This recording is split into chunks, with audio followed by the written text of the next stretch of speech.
покажа какво може да се промени в ясно поле от човек, който си е дошъл за един месец и много неща, които ще ви споделя в това видео. Приятно гледане! Към тебе тичат хора! Хора тичат към тебе! Моля те, не забивай!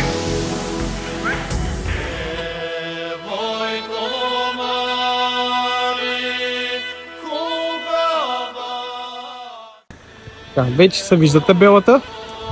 Да, табелата не е в най-добър вид, но е хубаво да има и такава. Другата табела, която също е зад цветето и няма как да се види, че има също опасен зад. На дните си човек съжалява за нещата, и това го запомнете, които не е направил. Ето в момента може да се види табелата. Ето ви и хърсталаците. Хубави цветя са, но не е мястото тук. Да, табелата също е стара. И ако не го знаете, естествено, ще го пропуснете. Табелата е тук, не знам дали я виждате. Сега ще я покажа. Вижте я.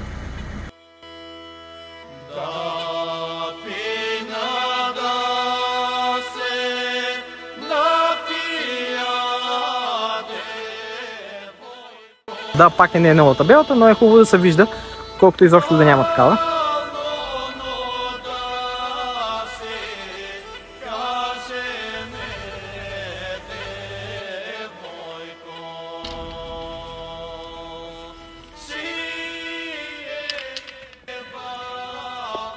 Пешеходна е много хубава, зелената.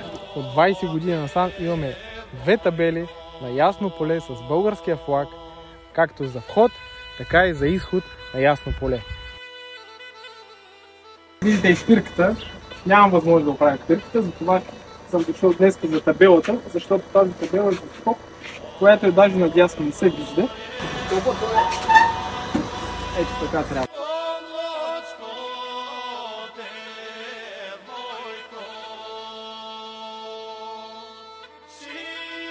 Този знак е вече изтекал годност роза, който принципно се вижда, но днеска сме 2023-та. Харесва ли ти спирката? Не. Защо? Защото е счупена.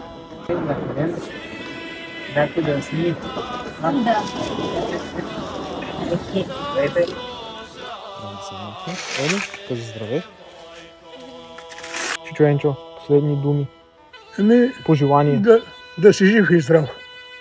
И да има повече такива хора.